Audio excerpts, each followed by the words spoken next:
Jesus foi a Nazaré.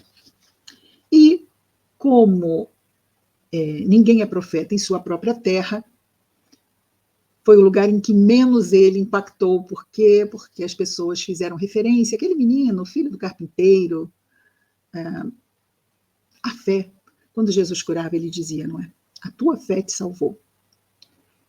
E a fé daqueles que não estão dispostos a acreditar fica mais enfraquecida, não é?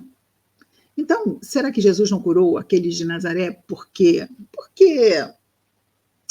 eles não o reconheceram? Ou simplesmente porque eles não estavam aptos neles mesmos? Foi curado um, não é? Foi curado um. Naim, é isso? Naimã, quase.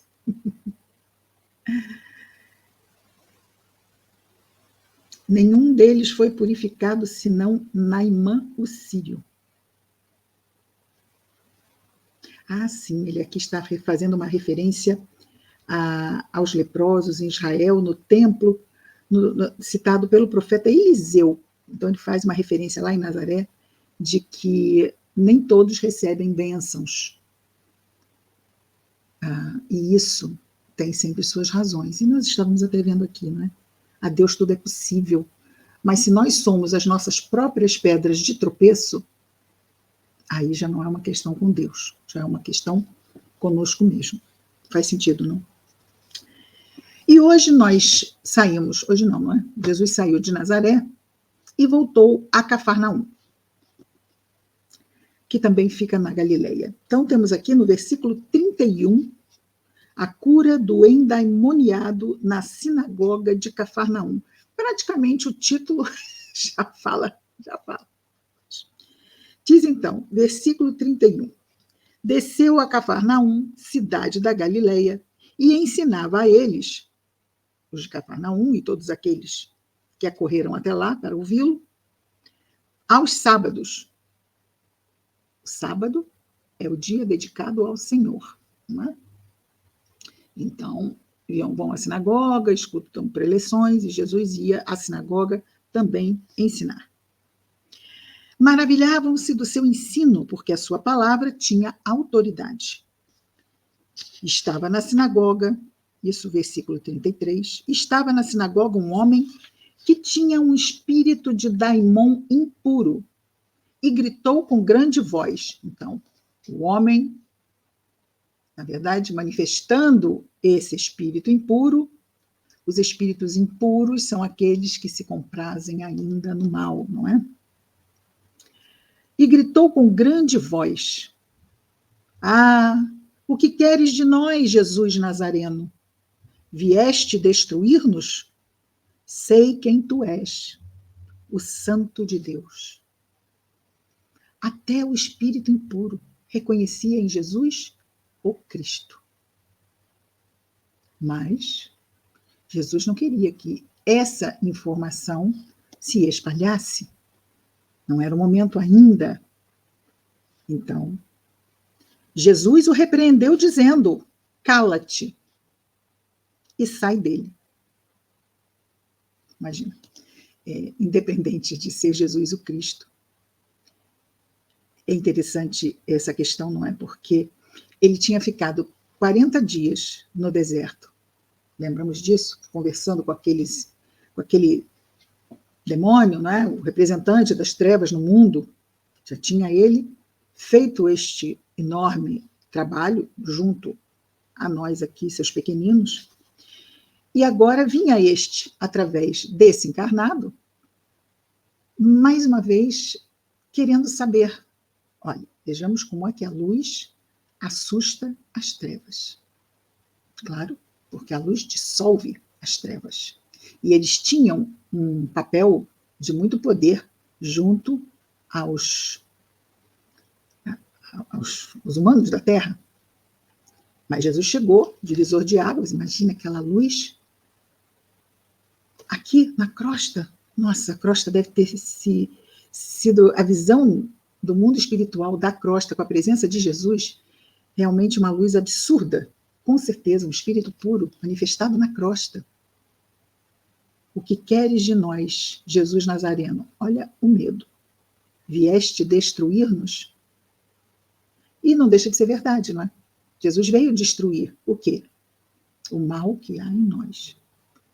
Conhecereis a verdade, e a verdade vos libertará, nos disse Jesus. E é isto que nos aprisiona. Essas são as trevas que realmente nos ameaçam. Sei quem tu és. Então, até mesmo os espíritos impuros conhecem a Deus. Mas isso faz com que deixem de ser impuros no primeiro momento. Ai, Deus existe, então vou deixar de ser, vou deixar de investir nessas ideias malévolas. Não. Ainda não há maturidade o suficiente para se desejar se aproximar de Deus, porque sabemos que os espíritos maus estão afastados de Deus. Apenas isso. À medida em que nos esforçamos em nos aproximar de Deus, e isso exige muitos sacrifícios, e a página inicial falou sobre isso, até o sacrifício, se for necessário, mas mantenhamos, porque toda nuvem forma-se em sombra e passa. E nós sairmos das nossas próprias sombras exige-nos muito, mas vamos conseguir se nos empenharmos e não ficarmos marcando no calendário até quando eu vou me esforçar. Eu vou me esforçar para sempre. Se botarmos assim, já nem marcamos, já até a ansiedade vai embora. Ih, cansei, sempre. Ah, bom, então, tchau, a ansiedade vai embora. Porque se a gente começa assim, eu tenho que, até como se a gente estivesse marcando assim um diazinho, porque senão vai acontecer o quê? Somos imortais, nós temos tempo. Então vamos tirar esse peso do quando, tenho que. Eu simplesmente decidi, eu vou me aproximar de Deus. Por quê? Porque eu quero paz para a minha vida. Eu quero ser feliz. E ninguém que se atormenta com as paixões humanas consegue ser feliz. Ninguém que só vê a si mesmo, que está mergulhado no egoísmo, ou que se acha melhor que alguém neste mundo, consegue ser feliz. Mas este é um despertar pessoal, intransferível, individual. Então Jesus o repreende, até porque primeiro porque Jesus percebia todos, mas ele não só queria, vamos dizer assim, ser percebido, ele queria, porque como é um espírito muito materializado, ele tem que fazer essa comunicação se materializar. Ele está usando uma pessoa que não ele para se expressar. Isso é correto? Tomar uma pessoa para falar? Na mediunidade, por exemplo, onde também espíritos usam encarnados para se expressar, existe uma educação mediúnica. O médium não sai por aí dando comunicações em tudo que é lugar. No ônibus, na rua, entrou na padaria, pediu um pão, aproveitou ali a falecida do padeiro, queria falar com o padeiro, tomou o padeiro. Quem assistiu o filme do Ghost, nele temos uma médium, né? E aí ela trabalha como médium, começaram a ver os espíritos a tomando, e ela fica muito nervosa, expulsa, saia daqui, porque não pode, tem que haver uma educação mediúnica. Há uma reunião mediúnica para que o médium trabalhe mediunicamente. E nessa reunião mediúnica, os espíritos que vão lá falar, não é ele que determina, e nem é o espírito que diz, eu vou falar através desse médium. É a equipe espiritual que leva os espíritos, que vão se comunicar, e tudo então fica a cargo dos espíritos, que coordenam a reunião. Então, não é a casa da mãe Joana. Tem que haver ordem, tem que haver disciplina. Claro, esse aqui um obsidiado não vamos exigir, não é? Porque o obsidiado é médium do seu obsessor. E aí existem outros tipos de vínculos que têm que ser resolvidos através da moralização do obsidiado. E ao endemoniado da sinagoga, Jesus não só repreendeu, ele não deveria estar fazendo o que estava fazendo, mas o expulsou daquele através do qual ele falava. E sai dele. Isto é um termo imperativo. Jesus não estava pedindo, por favor, vamos lá, não, sai dele. E isto aconteceu imediatamente após, por quê? Porque há em Jesus uma incontestável autoridade moral.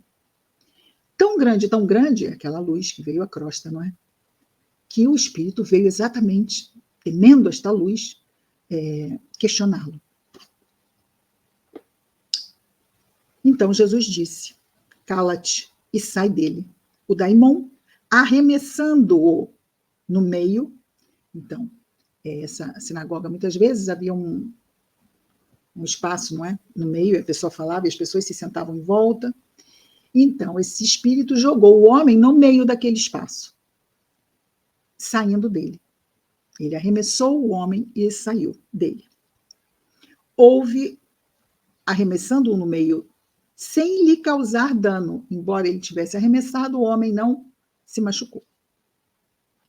Houve assombro sobre todos e conversavam uns com os outros, dizendo: que palavra é essa?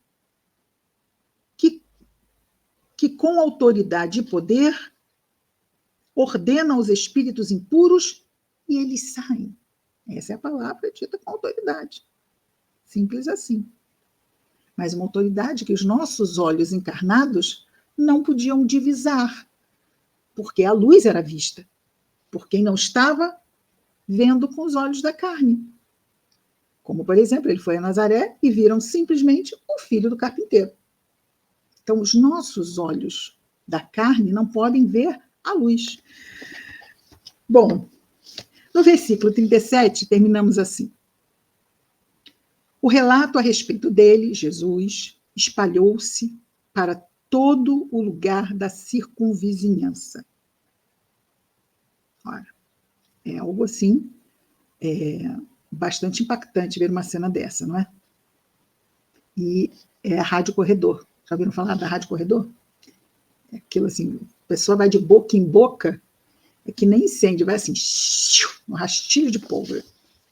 Principalmente se é assim, alguma coisa que deixa todos perplexos.